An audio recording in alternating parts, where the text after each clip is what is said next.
IFO borane. When fully fueled, Falcon 9's first and second stages combine to carry over 1 million pounds of propellant, which we burn through most of that over the 8.5 minutes it takes to land the first stage. Tanks are pressurizing for strong back retract. And there we just heard the call out that the tanks are now pressurizing as we get ready to retract the strong back. Now, as you can see from that gorgeous view on your screen, the weather in Florida is amazing.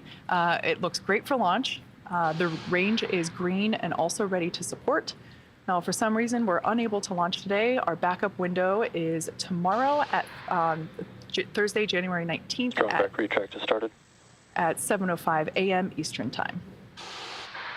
Once again, everything remains green for an on-time launch, 7:24 a.m. Eastern Time from Space Launch Complex 40. We're now at T-minus 4 minutes and 9 seconds until liftoff. Everything continues to be go for launch. The large structure there on your screen is the strong back. As we heard the call out that we are preparing to retract that strong back. Once open, once those clamp arms have opened, as they are now, that is able to retract fully. As Falcon 9 lifts off, the hydraulic arms will actually pull that strong back even further away in order to clear the way for ascent. That strong back is part of the transporter erector, or TE, as you often hear it referred to. That TE is what we use to roll Falcon 9 out to the launch pad and raise it to the vertical launch position. It also routes the power, the fluids, and the communication to both the rocket and the satellite. So at this point in time, both the first and second stages are nearly fully loaded with 1 million pounds of kerosene fuel and liquid oxygen. I'm expecting that first stage to wrap LOX load in 10 seconds at T-minus 3 minutes. And that Stage second... 1 LOX load is complete. Oh, they got finished early. So there we heard that call out. At this point, second stage is still loading the liquid oxygen onto it. It looks about 90% full at this point in time, and that will conclude at T-minus 2 minutes. At that point, we will then begin to see more white clouds building around the vehicle. That's the chilled gas that rests above that liquid oxygen tank liquid surface. We vent it overboard in order to maintain pressure in the tanks as needed. So as we're basically venting that overboard, we'll see more of that white cloud forming as that gas reaches the humid Florida air and condenses into those clouds that we see.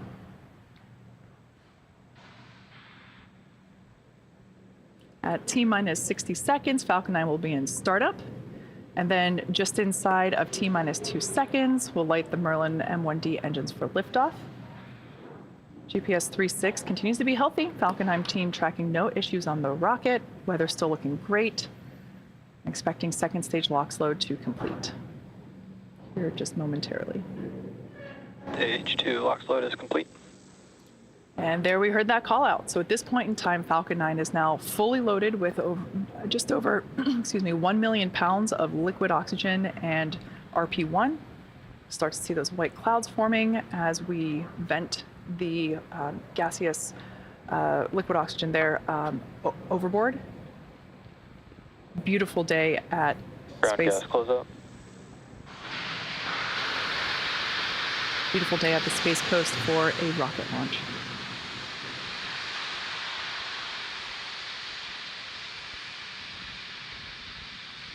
So in 15 seconds, we'll hear the call out that F9 is in startup, indicating that the onboard flight computers have taken over the launch countdown.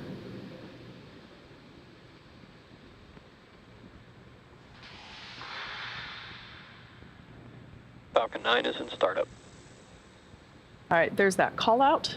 At this point in time, both first and second stages will begin to pressurize for launch.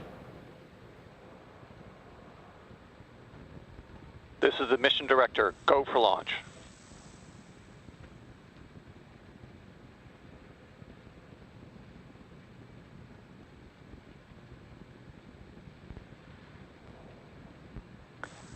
T-minus 30 seconds.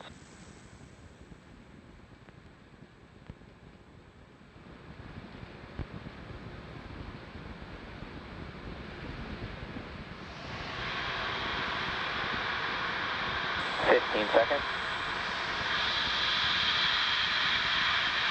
T-minus 10, 9, 8, 7, 6,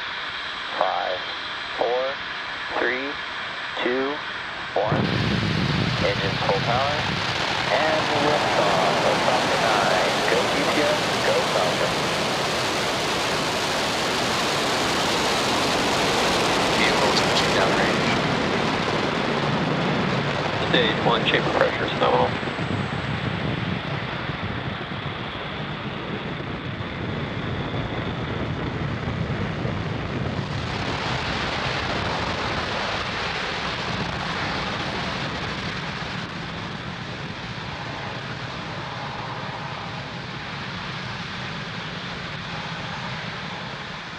As you can see, Falcon 9 has successfully lifted off from Pad 40 at Cape Canaveral Space Force Station, carrying the GPS-3 Space Vehicle 6 payload.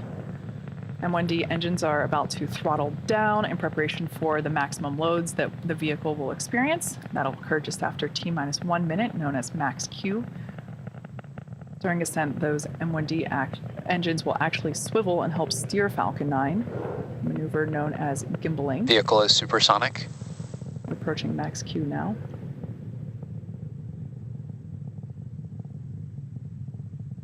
Max Q. So at this point in time, we've now passed through that moment of maximum aerodynamic pressure. As I was saying, the M1D engines will gimbal, or basically maneuver a little bit by a couple of degrees, so that the rocket autonomously tilts those engines just a little bit, a few degrees, and that gimbaling allows the vehicle to perform a gravity turn, which is when we go vertical Engine chill has started. as well as horizontal. So we heard the call out, MVAC chill has begun. That is the second stage preparing that MVAC engine for ignition.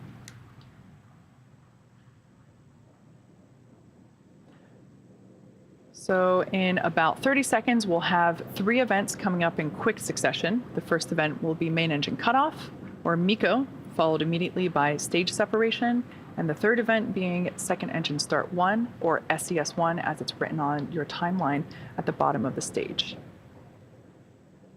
About 15 seconds away from main engine cutoff, everything looks nominal with the vehicle.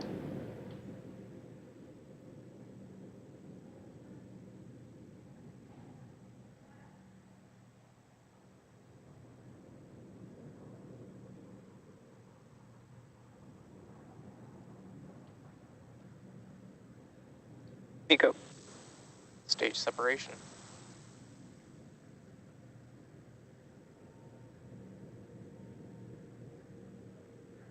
MVAC ignition.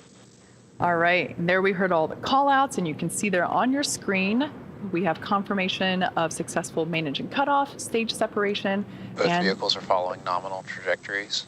second engine start 1, and there we just heard that everything is looking nominal for both the first and second stages. The view on the left is really interesting because you can see both the first stage, which is at the bottom, or excuse me, on the top, and then the second stage, which has ignited its engine there at the bottom. So the first stage is still coasting upward. It has not yet reached its apogee. It will, once it does, it will then come back down to Earth and begin its journey to our drone ship, a shortfall of gravitas. Up next is fairing separation, which we see there, our first view of the GPS-3-6 payload.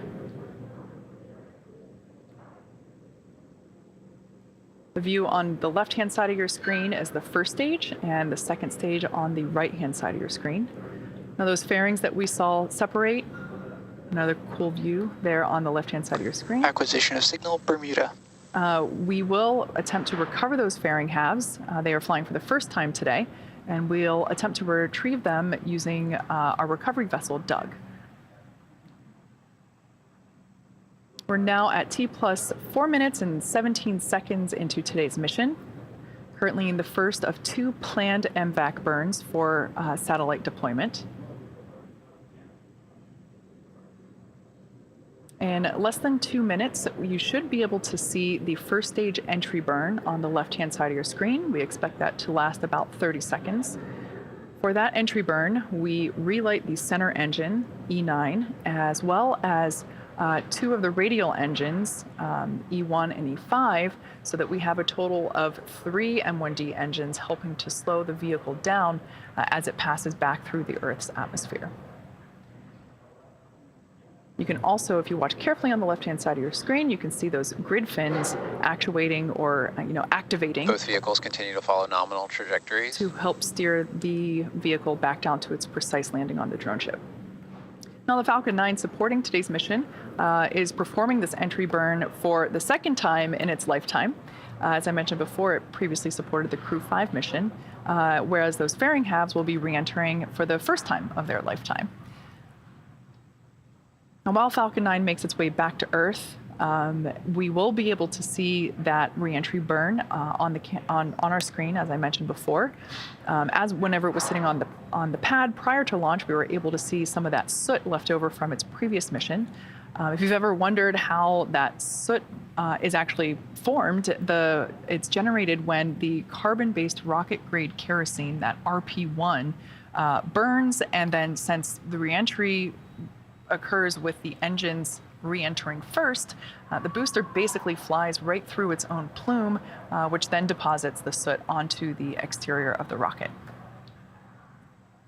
So we're expecting that entry burn to begin in just under 10 seconds. Stage 1 FTSC. Everything looking nominal with the second stage. Stage 1, entry burn startup. All right, we heard the call out, and now we can see it on the screen that entry burn has begun. This will last for about 30 seconds.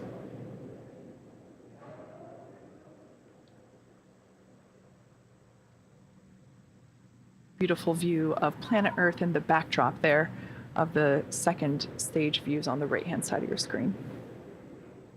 Stage 1, entry burn shut down. All right, that entry burn has concluded. The vehicle will continue to autonomously steer itself back to the drone ship. Both vehicles continue to follow nominal trajectories. The first stage will continue to steer itself back down to Earth. As I mentioned before, we'll be attempting to land on our drone ship a short fall of gravitas. Now, today's mission, for those of you that may have just joined us, is GPS-3 Space Vehicle 6 for the U.S. Space Force. Today's mission marks SpaceX's 5th overall GPS-3 mission, previously having launched one in 2018, 2 GPS payloads in 2020, and another in 2021. To date, these next-generation satellites provide increased signal accuracy and reliability to operate even if confronted by cyber adversaries. Stage 1, transonic. In addition to helping with national Stage 2 security, has entered terminal guidance. GPS 3.6 also helps in many different aspects of our daily lives. In about 10 seconds, we will be coming up on SECO 1, our second engine cutoff, and we will attempt to land on our drone ship a short fall of gravitas. That drone ship is parked Stage 1, landing burn. couple hundred miles off the coast of Florida in the Atlantic Ocean. SECO. There we just heard the call out for a second engine cutoff. Let's see if we stick the landing with the first stage.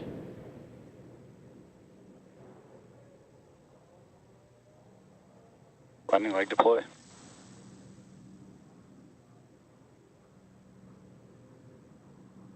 Stage 1, landing confirmed. All right, there we heard the call out that we have that stage 1 landing confirmed. Expected loss of signal, Cape. Weather is looking great all around off the coast of Florida there. Beautiful view of that first stage landing. Now, the mission isn't over just yet. The second stage is embarking on its first coast phase, which will last about 54 minutes. After the coast, Nominal parking orbit. and there we just heard the call out that we have a good orbit there for its second stage. So after this coast, we will light that MVAC engine for a second time, shortly around the T+1 hour and 3 minute And mark. acquisition signal, Newfoundland. We'll have live views of that second MVAC burn. So until then, sit back and enjoy some space jams.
Expected loss of signal, Bermuda.